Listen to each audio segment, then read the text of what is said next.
네, 오늘 우리가 함께 살펴볼 하나님의 말씀은 실제적으로는, 그러니까 1차적으로는 이 출애굽기 21장 1절에서 6절까지 말씀인데, 또 그와 더불어서 신명기 15장 16절과 17절, 15장에 있는 말씀들도 참고해서 오늘 이 말씀의 내용을 함께 살펴보는 시간을 갖도록 하겠습니다. 출애굽기 20장에서 하나님께서는 이스라엘 백성들과 언약을 맺으시고 그 가운데 나는 너를 애굽 땅 종되었던 집에서 인도하여 낸 여호와다, 내 하나님 여호와다라고 선포를 하셨습니다. 그리고 그 언약의 실제적인 실천과 관련된 이제 실질적인 첫 번째 조항이 바로 오늘 우리가 함께 나눌 출애굽기 21장에 기록된 말씀의 내용입니다. 그러니까 앞장에서는 십계명 말씀 주시고 그 외에 뭐 제단과 관련된 법 주시고 이제 이런 내용들을 언급하신 이후에, 그러니까 실질적으로 십계명 말씀 이후에 첫 번째로 주신 그들의 실제적인 삶과 관계된 하나님 말씀이 바로 이 21장 1절에서 6절의 말씀이다라는 것입니다. 그런데 그 첫 시작은 좀 의외라고 여겨질 수 있는 내용이라고 할 수 있는 종의 자유와 관계된 율법의 내용들이 그에 이어서 언급되고 있는 것을 우리는 오늘 말씀을 통해서 확인할 수가 있습니다. 이를 통해 하나님께서 이스라엘 백성들에게 요구하신 이 율법이라고 하는 것은 억압이 아닌, 그들을 억압하기 위한 법이 아닌 그들의 해방을 위한 법이고 강제가 아닌 사랑의 법이다라는 사실을 말씀하여 주고 있으신 것이다라고 할 수 있습니다. 특히 오늘 우리가 함께 보게 될 이 귀뚫는 종에 관한 이야기는 자유인이 될 수 있었음에도 불구하고 사랑 때문에 종이 되기를 택하는, 그가 자유인이 될 수 있는 권리가 있었음에도 불구하고 사랑 때문에 스스로 종이 되기를 택하게 되는 상황을 가정하는, 그러니까 당시의 문화로서는 쉽게 이해할 수 없는 역설적인 장면에 대한 내용이 기록되어 있는 말씀의 내용이라고 할 수 있습니다.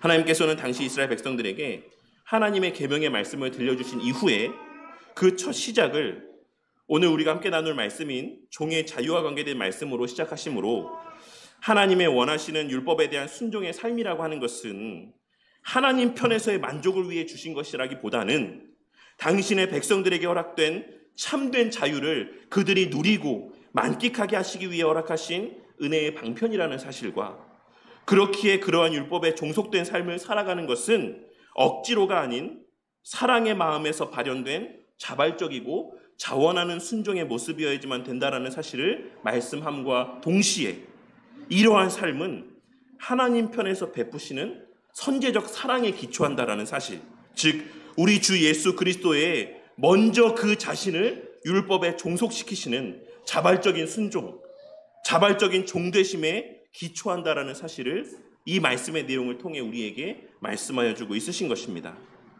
그렇게 오늘 우리가 함께 나눌 이 규례의 말씀은 단지 고대 근동에서의 노예제 하에서만 유효한 말씀이 아닌 모든 시대, 모든 하나님 나라 백성에게 유효한 하나님의 말씀이자, 궁극적으로는 하나님의 구속 역사 안에서 가장 감동적인 복음의 예표적 의미를 담고 있는 말씀이자 율법이라 할 수 있습니다. 오늘 말씀에서의 귀뚫는 종과 관계된 말씀은 앞서도 말씀드렸던 것처럼 궁극적으로는 온 세상에 존재하는 대상들 가운데 유일하게 참된 자유를 누리시는 우리 예수님께서 당신의 사랑하시는 자들을 위해, 즉 우리를 위해 자원하여 귀를 뚫으신 종이 되실 것이고 또한 되셨다라는 사실을 말씀하여 주고 있는 말씀인 것입니다. 오늘 말씀을 통하여서 그 은혜를 다시 확인하고 그러한 우리 주 예수 그리스도 안에서 우리 또한 종된 삶을 살아가야 되는 자들이 되었다라는 사실을 깨닫고 그 종된 삶의 정체성과 그 안에서 누리고 만끽할 수 있는 참된 자유와 그리고 복된 자유를 발견하고 마음 가운데 새기게 되는 저와 우리 모두가 되기를 바랍니다.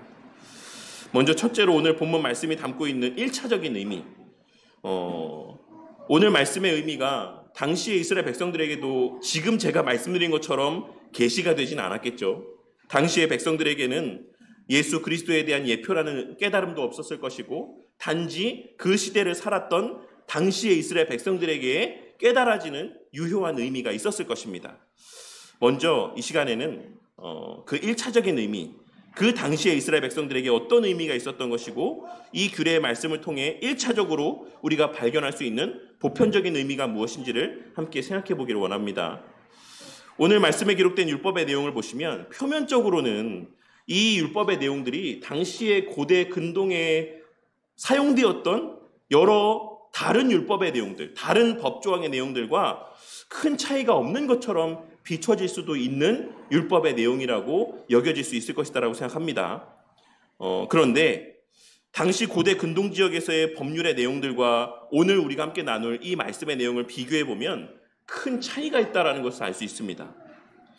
당시 시대와 동일한 문화적인 배경을 공유하는 여러 법률들 가운데 바벨론의 함무라비 법전이나 당시의 다른 민족들의 법 가운데는 종을 어떻게 명시하고 있냐면 종은 그 주인의 완전한 소유물이다라고 명시하고 있는 것을 확인할 수 있습니다. 그래서 주인이 그 종을 죽여도 그저 재산의 손실 정도로만 여겨졌고 종에게는 그 어떤 권리도 인정되지 않았습니다. 하지만 하나님께서 이스라엘 백성들에게 주신 율법은 전혀 다르다라는 사실을 우리는 오늘 말씀의 내용을 통해 확인할 수 있습니다. 오늘 말씀 2절을 보시면 내가 히브리 종을 사면 그는 6해 동안 섬길 것이요 7째 해에는 몸값을 물지 않고 나가 자유인이 될 것이며 라고 말씀하고 있는 것을 확인할 수 있습니다. 우리가 여기서 주목할 것은 7째 해에는 자유를 얻게 하되 몸값을 물지 않고 그리하게 하라고 말씀하고 있다는 것입니다. 당시에 다른 민족들의 법에 따르면 종이 자유를 얻을 수 있는 일반적인 방법이 전혀 없는 경우도 대다수였을 뿐만 아니라 혹 그 종이 자유를 얻을 수 있는 길이 있다라고 할지라도 그를 위해서 그런 자유를 얻기 위해서 그 종이 치러야 될 대가가 엄청났다라는 사실을 알 수 있습니다. 하지만 하나님께서는 율법의 말씀을 통해 이스라엘의 종, 유대인의 종의 경우에는 7년째가 되면 그 어떤 대가도 받지 말고 그에게 자유를 줄 것을 말씀하고 있는 것입니다.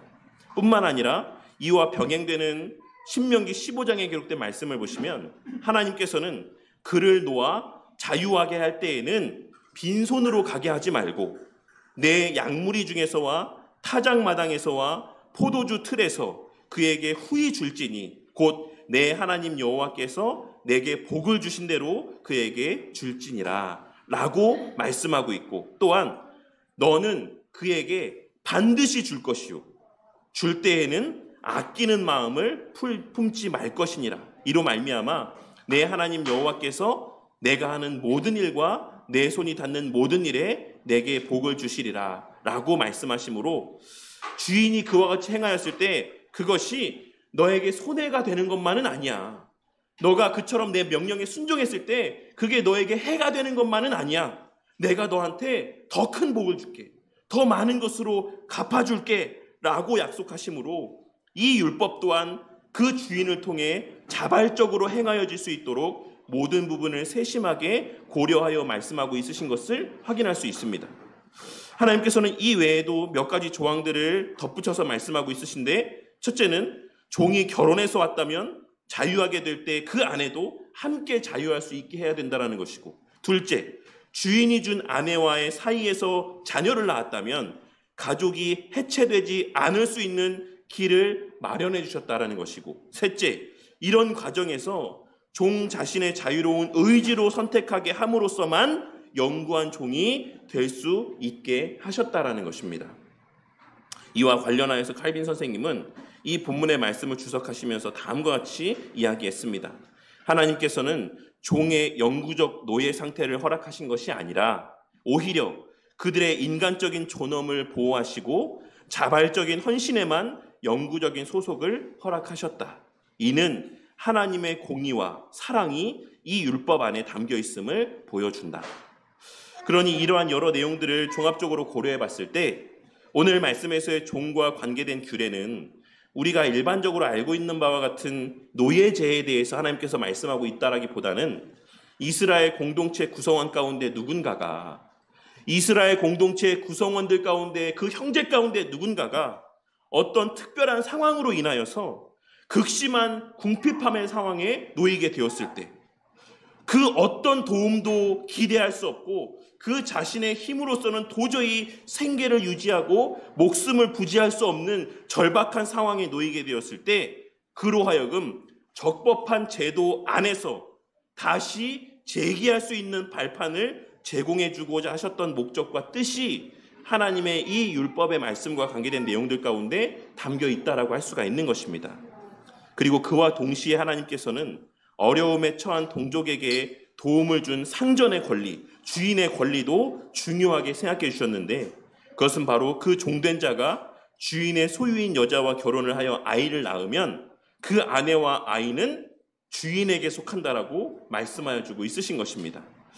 이는 언뜻 생각하자면 요즘에 뭐 유명하게 잘 도는 짤이 하나 있는데 그거 너무한 거 아니냐고 막 이런 뭐 짤이 하나 있지 않습니까? 그러니까 언뜻 생각하면 이건 뭐 너무한 거 아니냐. 결혼했는데 아내도 이제 계속 주인 거고 심지어 아내와 낳은 아이도 그 주인 것이다라고 말씀하고 있는 게 좀 너무 심한 거 아닌가? 라고 생각되어질 수 있는 말씀이라고 생각합니다. 하지만 만약에 이것이 종의 입장이 아니라 주인의 입장에서 우리가 이 내용들을 생각해 보자면 아마 주인이 그 아내를 줬는데 종에게 그 사이에서 낳은 자식도 종의 것이고 그 아내도 종이 소유해야 된다라고 한다면 과연 그 주인은 그 종이 결혼하는 것을 허락하겠습니까? 저 같으면 허락하지 않을 거라고 생각을 합니다. 그리고 이 종된 자의 신분이라고 하는 게 영원토록 종이 아니지 않습니까? 7년째가 되면 자유인이 되어서 얼마든지 아내를 갖고 자녀를 얻을 수가 있어요. 그러니 오늘 말씀에서의 이러한 말씀을 명시하고 있는 것은 이것을 다 알고도 이런 내용을 다 알고도 너가 정말 너무 좋아서 죽겠거든. 내가 지금 당장 이 여자랑 결혼해서 아이를 낳고 살고 싶거든. 그렇게 해라. 하지만 그 아내는 계속해서 주인의 것이다. 그 자녀도 주인의 것이다. 이것을 알고 그래도 결혼을 할 거면 결혼을 해라. 결혼을 할 수 있게 해라. 라는 의미가 담겨있는 말씀이라고 할 수가 있는 것입니다. 그러니 이는 종이 결혼을 할 수 있는, 결혼에 있어서 제약을 받지 않을 수 있는 어떤 그러한 장치들을 마련해주는 조건인 동시에 주인의 권리를 무조건적으로 희생시키지 않으시는 하나님의 깊은 뜻이 담긴 조건과 명령이라고 할 수 있는 것입니다. 제가 이와 관련해서 최근에 이제 제가 매일같이 좀 보는 그래도 쇼츠 영상 이런 것 중에 하나가 대통령이 지금 대통령 대신 대통령이 과거에 했던 말들이나 행동들을 요즘에 유독 제가 계속 그거 봐서 그런지 모르겠는데 그런 짤들이 계속 나오더라고요. 근데 이제 그 가운데 하나가 뭐냐면 약자를 가장해서 강자의 원리로 강자의 모습으로 자신의 뜻을 관철시키는 것은 잘못됐다. 이 말씀은 어떤 맥락에서 하는 거냐면 그러니까 이런 어떤 철거민들의 어떤 입장 가운데 있는 것은 알겠는데 그들이 억압받고 여러 불평등 가운데 있는 거 알겠는데 그들의 행하는 방식이 강자의 방식을 취하면서 자신의 이득을 취하려고 하는 것 이것을 용인해 주는 것은 잘못됐다라고 말씀하고 있는 겁니다. 제가 그런 내용들이 떠올랐어요. 하나님께서도 당연히 약자를 보호하시고 약자의 권리를 존중하는 것에 대해서 중요하게 생각하시지만 그 약자의 권리를 보장하느라 이 주인된 자의 권리를 희생하는 것 그것을 하나님께서는 원하시지 않는다라는 사실을 이러한 세세한 규정들을 통해서 확인할 수가 있는 것입니다. 그런데 이제 이런 본문 말씀 가운데서 하나님께서는 이런 과정 가운데 이 종이 주인과 아내와 자식을 사랑함으로 그 자신의 자유인으로서의 살 권리를 포기한다라고 하면 그렇게 할 수 있도록 허락하되 그와 관계된 추가적인 말씀을 덧붙이고 있으신 것을 확인할 수 있습니다. 여기서 사랑한다라는 히브리어 말씀, 아하브라는 말씀은 단순한 어떤 감정적인 사랑을 말씀하는 표현이 아닙니다. 이는 헌신적이고 신실한 사랑, 그리고 언약적인 사랑을 의미합니다. 그리고 이는 하나님께서 이스라엘을 사랑하신다, 내가 너를 사랑한다, 내가 나의 백성을 사랑한다 라고 말씀하실 때 사용하셨던 그 단어입니다. 즉 종이 나는 내 주인을 사랑한다라고 말하는 것은 나는 이 가정에 진심으로 소속되기를 원하며 이들을 위해 헌신하며 살겠다는 언약적인 고백을 하게 되는 상황을 말씀하고 있는 것입니다. 그리고 그러한 말씀에 이어지는 상전이 그를 데리고 재판장에게로 갈 것이요 또 그를 문이나 문설주 앞으로 데리고 가서 그것에다가 송곳으로 뚫을 것이다. 그 귀를 뚫을 것이다 라고 말씀하고 있는 이 말씀 또한 단순한 어떤 관습에 대한 것을 말씀하고 있는 것이 아닌 공적이고 법적인 언약 행위를 말씀하고 있는 것입니다. 히브리어 원어에서 하나님 앞에라는 표현은 일반적으로 관용적으로 재판장 앞에라는 의미로 사용되는 표현입니다. 그래서 아마 성도님들이 갖고 계신 성경 가운데에 어떤 성경에는 이 표현이 하나님이라는 의미를 지니고 있는 표현이기도 하다라고 병기되어 있는 것을 확인할 수 있으실 것입니다. 그러니 이는 종이 자신의 자유를 포기하고 영구적인 종이 되겠다라는 결정을 법정에서 공식적으로 증언하고 입증하는 법적 절차였던 것입니다. 그러니까 속된 말로, 그러니까 강단에서 이런 예를 드는 게 적절한지 모르겠지만 옛날 우리 조상들의 표현을 빌리자면 저는 이제 이 집에 귀신이 되겠습니다. 이런 언약적인 행위인 거예요. 저는 죽어도 이제 이 집의 소유로 죽겠습니다. 이런 사실을 이 못을박음을 통해서 공적으로 확증하고 거기서 법정적으로 선언하는 의미가 담겨 있다라는 것입니다. 그러니 이러한 행위는 언약적인 헌신의 상징과도 같은 모습이다라고 할 수가 있는 것입니다. 이를 통해 종은 그 주인의 집에 영원히 귀속되고 종속되겠다라는 사실을 확증하는 것입니다. 종이 집을 상징하고 대표하는 이러한 문설주의 귀를 뚫음을 통하여서 이는 단순히 노동계약을 맺는 것이 아닌 자신이 평생 그 주인에게 속한 자, 자신을 영원토록 그 주인에게 묶는 언약적 소속의 선언이라고 할 수 있는 것입니다. 그리고 또한 이 귀는 히브리인들에게 순종을 상징하는 기관입니다. 따라서 귀를 뚫는다라는 것은 나는 평생에 걸쳐 이 주인의 말을 듣고 그 뜻에 철저히 순종하는 삶을 살겠다라는 청종의 삶에 대한 언약적인 표시이기도 합니다. 그리고 이는 철회할 수 없는 결단이기에 곧이어 그가 종신이 그를 섬기리라라고 말씀하고 있는 것이고 더 나아가 이와 병행된 구절인 신명기 15장 17절 말씀에서는 영구히 영원토록 그렇게 될 것이다라고 말씀하고 있는 것입니다.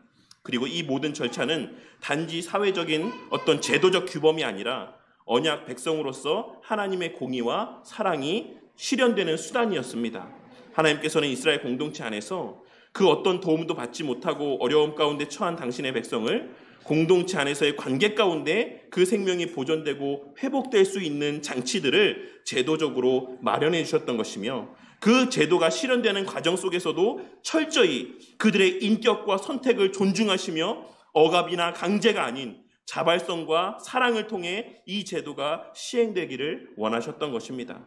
그리고 그런 측면에서 이 귀뚫음의 법적인 행위는 성부 하나님의 당신의 백성들을 향한 사랑과 긍휼의 마음을 보여줌과 동시에 더 나아가 궁극적으로는 우리의 참 신랑 되시는 주 예수 그리스도께서 성부 하나님을 향한 자원하는 순종과 당신의 신부된 교회를 향한 헌신의 사랑의 마음으로 그 자신을 십자가에 못 박으신 사건을 예표하는 것이라고도 할 수가 있는 것입니다. 우리는 오늘 말씀에서의 하나님의 말씀을 통해 우리 주 예수 그리스도의 십자가에 달리신 것, 십자가 상에서의 그 손과 발이 송곳에 뚫리신 것은 어쩔 수 없이 마지못해 행하신 일이 아닌 참된 자유 가운데 자발적으로 행하신 일이다라고 하는 사실을, 사랑 가운데 행하신 일이다라고 하는 사실을 오늘 말씀을 통해 분명하게 확인할 수 있는 것입니다. 그런 맥락에서 우리는 오늘 말씀을 통하여서 둘째로 1차적으로 당시 이스라엘 백성들에게 베푸신 하나님의 깊은 사랑과 배려의 마음들을 깨닫게 됨과 동시에 이 사건이 예표하고 있는 예수님의 십자가 대속의 사건이 담고 있는 의미를 더욱 풍성히 깨닫게 됩니다. 시편 40편 6절 말씀을 보시면 주께서 나의 귀를 통하셨으므로 내가 말하기를 내가 왔나이다 라고 기록되어 있는 것을 알 수 있습니다. 이 시편 40편은 다윗의 찬양시인데 전통적으로 대부분의 학자들은 이 시편 40편 6절의 말씀이 출애굽기와 신명기에 기록된 오늘 우리가 함께 나누는 이 귀뚫는 종에 대한 말씀의 배경을 염두에 두고 있는 말씀이라고 해석을 합니다. 물론 아닌 분들도 있죠. 아닌 분들의 대표적인 예 가운데 한 분이 바로 누구냐면 칼빈 선생님입니다. 칼빈 선생님은 야, 그거 좀 무리한 해석이지 않냐? 그거 좀 너무 나간 거 아니냐? 라고 이런 견해를 유지합니다.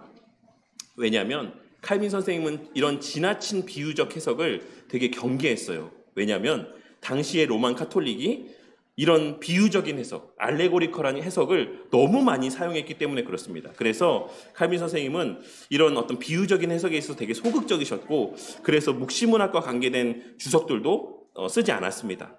그런 것들을 염두로 해서 칼빈 선생님은 반대하지만 그 외에 대다수의 사람들은 다윗의 이 시편 40편 6절의 고백, 주께서 나의 귀를 통했다라는 이 말씀이 귀뚫는 종을 염두에 두고 하는 말씀이다라고 보는 것입니다. 그리고 그 해석의 근거를 시편 40편 6절 말씀을 인용하고 있는 히브리서 10장 5절에서 7절까지의 말씀을 그 근거로 들고 있습니다. 그런데 히브리서 10장 5절에서 7절까지 말씀을 한번 보시면 이렇게 기록이 되어 있습니다. 그러므로 주께서 세상에 임하실 때에 이르시기를 하나님이 제사와 예물을 원하지 아니하시고 오직 나를 위하여 한 몸을 예비하셨도다. 번제와 속죄제는 기뻐하지 아니하시나니 이에 내가 말하기를 하나님이여 보시옵소서 두루마리 책에 나를 가리켜 기록된 대로 하나님의 뜻을 행하러 왔나이다 하였느니라 라고 기록되어 있는 것을 확인할 수 있습니다. 히브리서 10장 5절에서 7절 한번 보세요. 그런데 이 내용에서 지금 이 히브리서 10장 5절에서 7절 말씀이 어느 말씀을 인용한 거라고 제가 지금 말씀드렸습니까? 시편 40편 6절을 인용했다라고 말씀을 드렸어요. 근데 이 사이에 뭔가 차이점을 느끼지 못하시겠습니까? 이 히브리서 10장 5절에서 7절에서의 말씀의 표현과 시편 40편 6절의 말씀과 시편 40편에서는 뭐라고 기록되어 있죠? 내 귀를 통하여 들려주시기를 이라고 번역되어 있는 표현이 히브리서 10장 5절에는 뭐라고 번역이 되어 있냐면 오직 나를 위하여 한 몸을 예비하셨도다 라고 번역되어 있는 것을 확인할 수 있습니다. 왜 이런 차이, 기록상의 차이가 발생하냐면 이 시편 40편의 말씀을 70인역 성경에서는 나를 위하여 한 몸을 예비하셨나이다 라고 번역을 하고 있고 헬라어 성경을 번역할 때 마소라 본문을 인용한 것이 아닌 70인역 성경을 인용했기 때문에 이 말씀 가운데 히브리서의 말씀 가운데에는 이 시편 40편의 말씀이 70인역 성경의 번역에 따라서 이와 같이 번역이 되어 있는 겁니다. 그러면 70인역 성경을 번역한 기록자들은 왜 이 시편 40편 6절의 말씀을 앞서 말씀드린 것처럼 나를 위하여 한 몸을 예비하셨나이다 라고 이렇게 번역을 했겠습니까? 그 근거가 바로 출애굽기와 신명기에 기록된 귀뚫은 종이 담고 있는 함의하고 있는 의미와 관계된 그 연장선상에 있는 것입니다. 그리고 그런 맥락에서 히브리서 기록자는 내가 주의 뜻을 기꺼이 따르고 순종할 수 있도록 하나님께서, 성부 하나님께서 그 수단으로 나에게 한 몸을 예비하셨습니다 라는 의미로, 다시 말해 나로 하여금 귀를 뚫어서 기꺼이 하나님의 집에 종속되게 할 수 있도록, 그리고 그 아내 된 자와 자식 된 자들을 위하여 그 집에 종속될 수 있도록 나에게 한 몸을 예비해 주셨습니다. 뚫을 수 있는 귀를 허락해 주셨습니다 라고 말씀하고 있는 것입니다. 네, 좀 어렵죠? 이 내용들이. 어쨌든 이것만 기억하시면 됩니다. 제가 이렇게 길게 이 히브리서나 시편 40편이나 이 말씀을 인용하고 있는 것, 설명드리고 있는 이유는 오늘 본문의 말씀이 궁극적으로 우리 주 예수 그리스도를 예표하고 있는 말씀이다. 이거는 저의 말이 아니라 시편에도 언급이 되어 있고 더 나아가 히브리서의 말씀에도 그런 의미들이 함의되어져 있다라는 사실을 말씀드리고 있는 것입니다.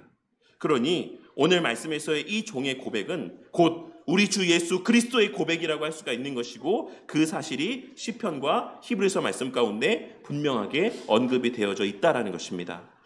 그렇다면 그런 맥락에서 우리 예수님께서는 이 귀뚫은 종의 율법이 예표했던 십자가 대속의 사건의 그 현장에서 비록 직접적으로 예수님께서 하신 말씀은 아니지만, 예수님께서 그 십자가에서 이 말씀하신 것은 아니지만, 우리가 이 귀뚫은 종의 예와 그리고 십자가 대속의 사건의 유비관계 속에서 생각해 보았을 때 예수님께서 그 십자가에 달리시는 그 순간 가운데 예수님께서는 어떤 고백을 하고 있으신 것이다라고 우리는 생각해 볼 수 있는 것이겠습니까?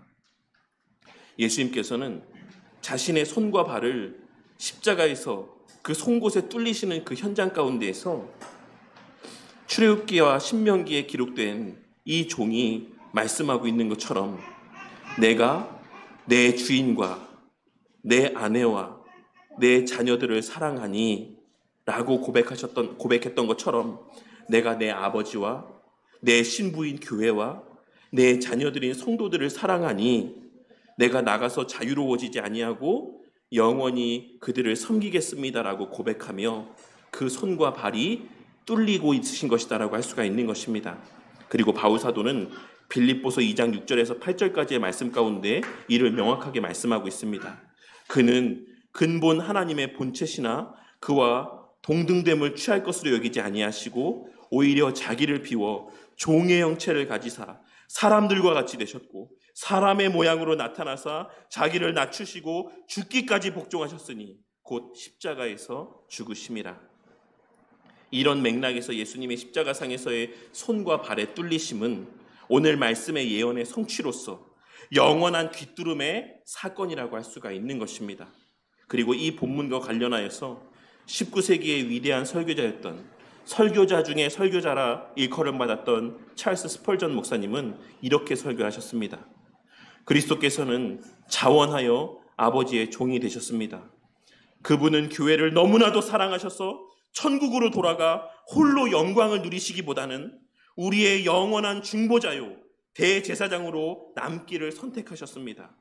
십자가는 그분의 귀가 뚫린 곳이요 그분의 영원한 헌신이 선포된 곳입니다.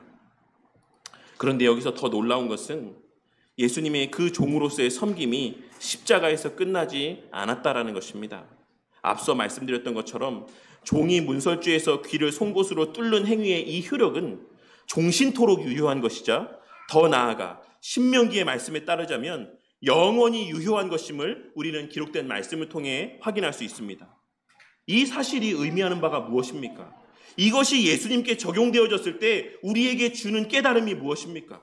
그것은 예수님의 이 자발적인 종으로서의 섬김이라고 하는 것은 십자가상에서의 형벌대속적인 죽음으로 끝난 것이 아니라 영원히 살아계시는 예수님의 편에서 보자면 영원토록 유효한 것이다라고 하는 사실을 우리는 이러한 사실들을 통해 깨달을 수 있는 것입니다. 그리고 이와 관련하여서 바울사도는 로마서 8장 34절에서 누가 정죄하리요? 죽으실 뿐 아니라 다시 살아나신 이는 그리스도 예수시니 그는 하나님 우편에 계신 자요 지금도 우리를 위하여 간구하시는 자신이라 라고 말씀하고 있고 히브리서의 기록자는 히브리서 7장 25절 말씀에서 그러므로 자기를 힘입어 하나님께 나아가는 자들을 온전히 구원하실 수 있으니 이는 그가 항상 살아계셔서 그들을 위하여 간구하심이라 라고 말씀하고 있는 것입니다. 지금 이 순간에도 우리 성도님들이 예배를 드리고 있는 지금 이 순간에도 말씀을 듣고 있는 지금 이 순간에도 예수님께서는 왕으로서의 그 영광된 자리에서 그 왕의 지위와 영광 가운데 자유를 누리고 만끽하고만 있으신 것이 아니라 예전에도 말씀드렸던 것처럼 나 진짜 너무 고생했다. 나 진짜 너무 힘들었다. 이제 좀 쉬어야겠다.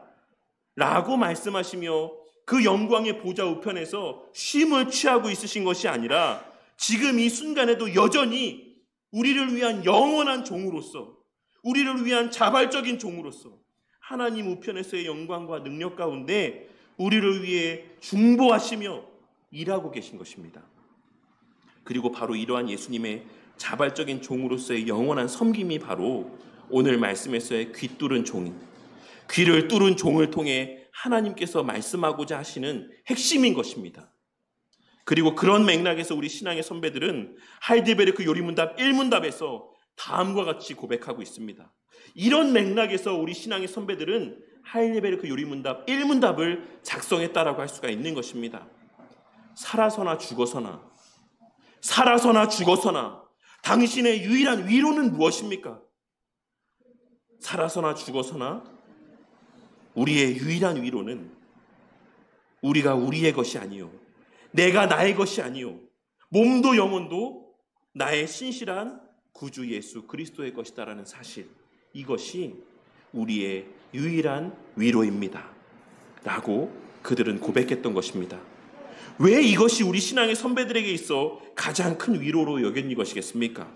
그것은 이어지는 고백에서와 같이 그리스도께서는 그의 보혈로 나의 모든 죄값을 완전히 치르고 나를 마귀의 모든 권세에서 해방시켜 주셨을 뿐만 아니라 오늘 말씀에서의 귀뚫은 종에서 나타내 보여주셨던 것처럼 승천하신 이후에도 당신께 속한 자들의 종이 되어주심으로 하늘에 계신 나의 아버지의 뜻이 아니면 머리털 하나도 땅에 떨어지지 않도록 나를 보호하시며 참으로 모든 것이 합력하여 나의 구원을 이루도록 하심을 우리의 믿음의 선배들은 믿고 확신했기 때문입니다.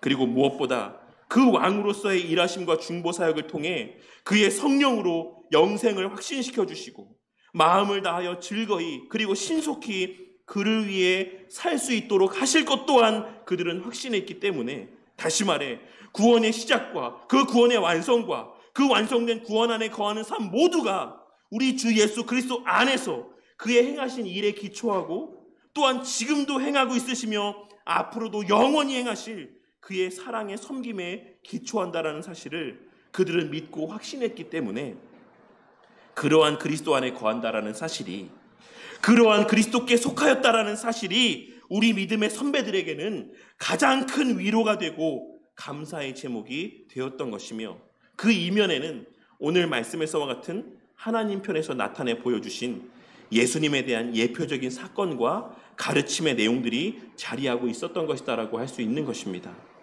오늘 말씀을 통하여서 우리가 그리스도의 것으로서 그리스도로 말미암는 모든 복을 누릴 수 있는 이유와 근거는 우리의 어떠함 때문이 아닌, 우리가 무엇을 했기 때문이 아닌, 우리 예수님께서 먼저 우리의 것이 되어 주셨기 때문이라는 사실을 깨닫게 되는 은혜가 있으시기를 바랍니다. 영원 전부터 참으로 자유하신 하나님이신 예수님께서 우리를 위해서 자원하여 우리의 영원한 종이 되어 주셨기 때문에 우리가 이제 그 안에서 그의 모든 영광과 능력에 참여할 수 있게 되었다라는 사실을 오늘 말씀을 통해 다시 한번 깨닫고 마음 가운데 새기는 저와 우리 모두가 되시기를 바란다는 것입니다. 이 사실이 우리에게 주는 위로가 얼마나 큽니까? 예수님의 사랑은 강제된 사랑이 아니고 억지로의 사랑이 아니고 자원하여 우리를 사랑하시는 것이다라는 이 사실이 우리에게 얼마나 큰 위로가 되고 은혜가 됩니까? 그리고 그러한 예수님의 사랑의 헌신이 일시적인 것이 아닌 영원한 사랑과 섬김이라는 사실이 우리에게 얼마나 큰 위로가 되고 은혜가 됩니까? 최근에 제가 여러 가지 일들로 인해서 많은 생각들이 있고 또 몇몇 성도님들에게는 말씀을 드렸지만 설교하는 것과 관련해서도 마치 야구 선수들이, 우리 종민이 종현이는 야구를 하니까 알겠지만 입스가 온 것처럼 늘 하던 설교가 되게 어색하고 왠지 모든 설교가 다 잘못된 것 같고 설교하러 단에 서는 것 자체가 너무 되게 힘들게 여겨지는 시간들이 되게 한동안 지속되었었습니다. 지금도 뭐 완전하게 회복되었다라고는 할 수 없지만, 그런데 제가 이 오늘 말씀을 준비하면서 이 말씀에서의 귀뚫은 종으로서의 예수님의 모습이 저에게 너무나도 큰 위로가 되고 많은 은혜가 되었습니다. 혹 우리 성도님들 가운데 남에게는 다 이야기하지 못하는 어려움과 힘듦 가운데 있는 성도님들이 있으십니까? 혹 우리 성도님들 가운데 하나님 정말 살아계시나? 하나님 정말 나랑 함께 하시는가? 하나님은 나를 사랑하시는가? 이러한 마음들이 드는 성도님들이 있으십니까? 그 삶이 너무 힘들어서 하나님이 살아계시면 이럴 수 없다. 하나님이 나와 함께 하신다면 내 삶이 이 모양일 수 없다. 하나님이 나를 진짜 사랑하신다면 내가 이런 삶 가운데 계속해서 이러한 삶 가운데서만 내가 머물러 있는 것이 말이 되지 않는다. 이런 마음 가운데 있는 성도님들이 있으십니까? 그러한 성도님들에게 오늘의 이 말씀이 위로가 되고 은혜가 되기를 바랍니다. 예수님께서는 오늘 말씀을 통하여서 우리에게 분명하게 말씀하여 주고 있습니다. 내가 내 상전과 내 처자를 사랑하니, 내가 내 상전과 내 처자를 사랑하니, 내가 성부 하나님을 사랑할 뿐만 아니라 내 아내 된 교회와 내 자식 된 성도들을 사랑하니 내가 자유인이 되지 않겠노라. 내가 자유인이 되지 않겠노라. 내가 나만 생각하며 자유하며 나를 위해서만 나의 능력과 영광을 사용하지 않겠노라. 하나님이신 예수님, 참으로 자유하신 예수님께서는 그럴 이유가 없으신 분임에도 불구하고, 그 자신을 율법에 매실 필요가 없는 분임에도 불구하고, 우리의 죄를 대신 짊어지실 필요가 없으신 분이심에도 불구하고, 그 예수님께서는 내가 내 아내 된 교회와 자식 된 성도들을 사랑하니 내가 자유인이 되지 않겠다라고 말씀하시며, 자원하여 당신의 귀를 뚫으심으로 영원히 우리를 사랑하시고 우리를 도우시고 섬기실 것을 작정하시고 행하시고 확증해 주셨습니다. 이 사실이 우리 믿음의 선배들에게 그러하였던 것처럼 저와 우리 성도님들의 이 땅에서의 모든 신앙의 여정 속에서도 언제나 가장 큰 위로가 되고 소망이 되고 기쁨과 감사의 제목이 되시기를 바랍니다. 그렇다면 이 놀라운 사랑을 받은 우리는 이제 어떻게 살아야 되겠습니까?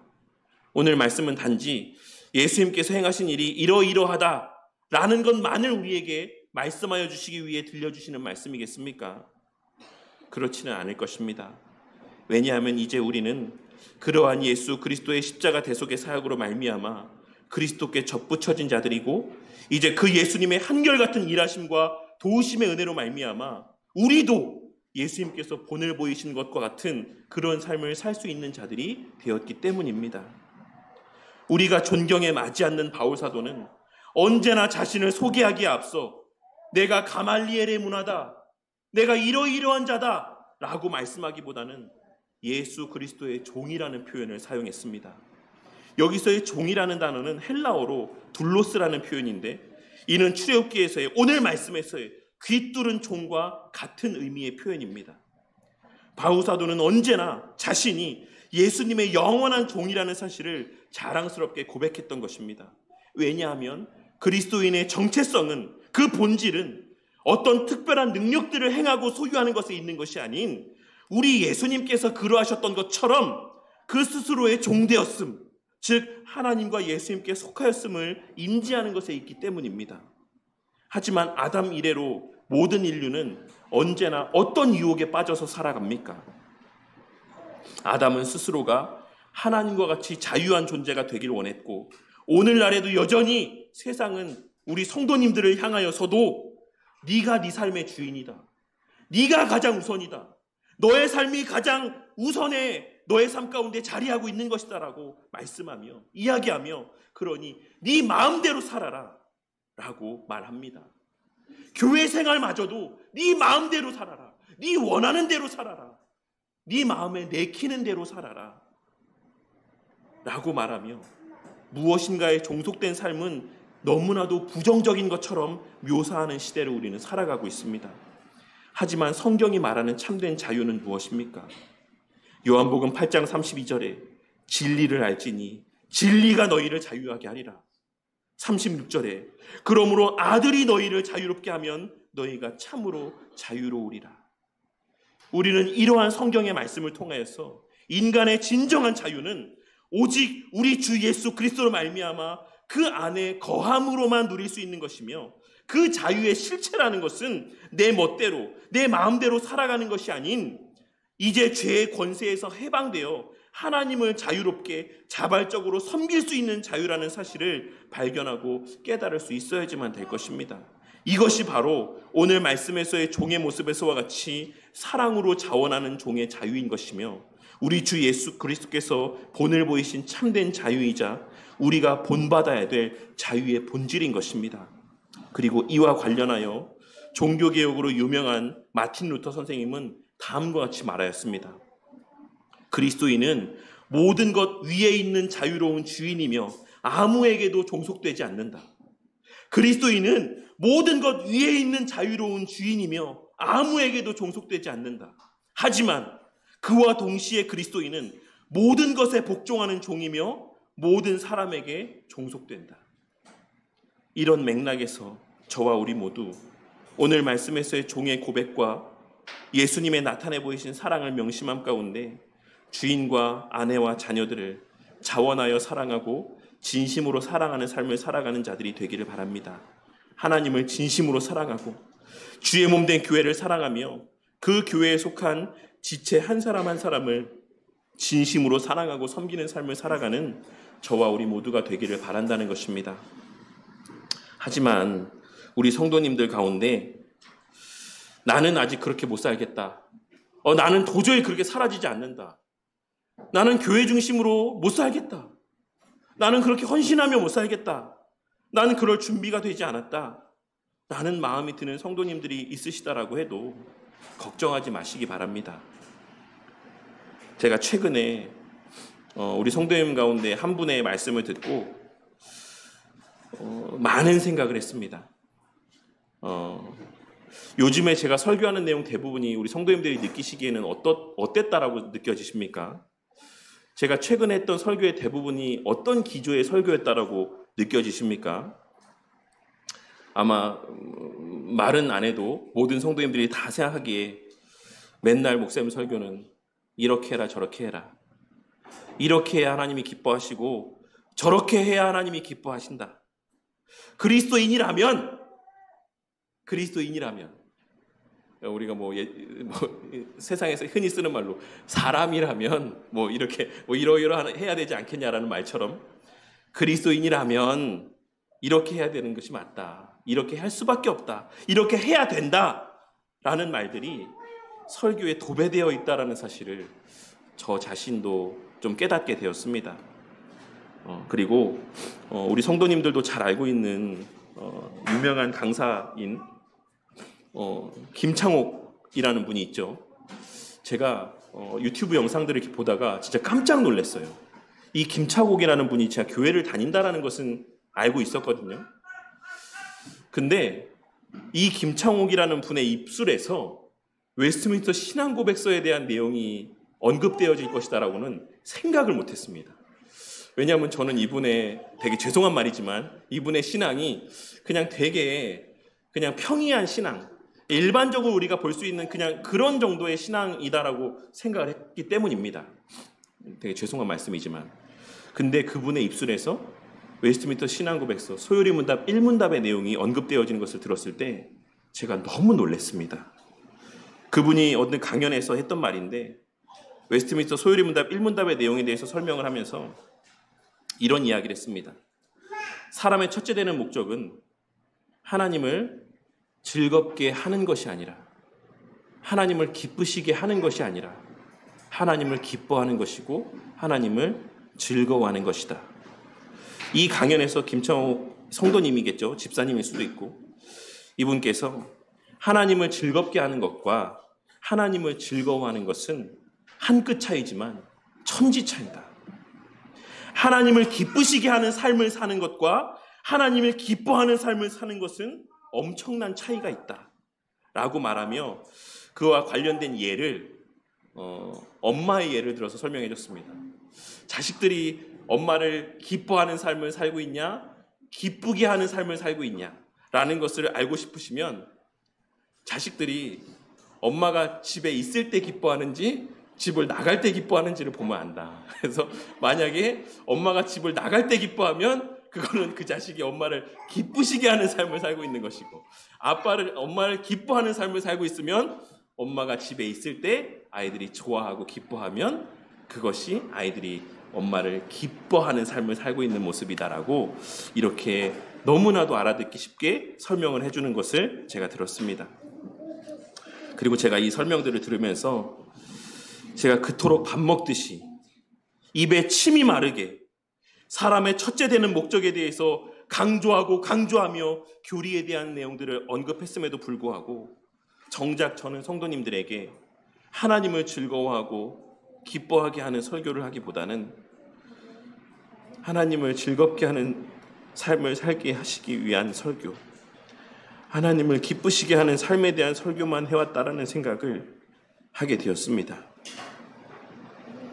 그리고 오늘 말씀을 준비하면서 앞서 설교 가운데도 말씀드렸던 것처럼 우리의 헌신이 먼저가 아닌 하나님의 사랑이 먼저고 예수님의 사랑과 섬김이 먼저다라는 사실이 너무나 큰 위로와 기쁨과 감사가 되는 동시에 하나님 앞에서도 성도님들 앞에서도 참 많은 죄송한 마음이 들었습니다. 이 복음을 성도님들에게 온전히 잘 전하지 못한 것만 같다라는 생각에 좀 많은 눌림의 마음들이 들었습니다.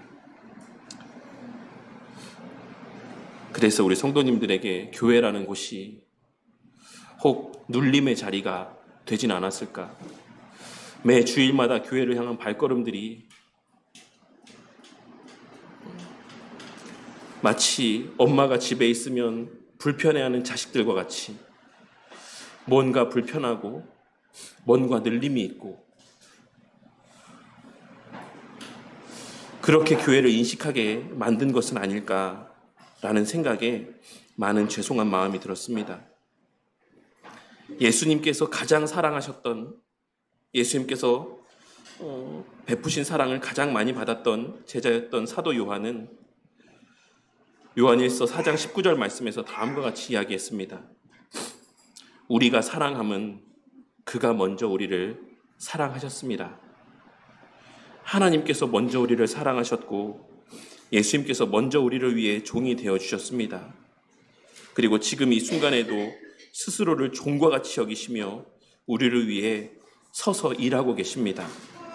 하나님께서는 그 사실을 출애굽기 12장에서 유월절 사건을 통해 즉 문설주의 귀를 뚫은 종과 같이 우리 주 예수님께서 자신의 피를 예표했던 어린 양의 피를 문설주에 바르게 하심을 통해 나타내 보여주셨을 뿐만 아니라 오늘 말씀에서와 같은 율법의 내용을 통해서도 예표해 주셨고 궁극적으로는 십자가상에서 그 일을 이루심을 통해 나타내 보여주셨으며 더 나아가 예전에 우리가 나눈 말씀에서와 같이 스데반 집사의 눈을 열어 보게 하심을 통해 목독해 주셨습니다.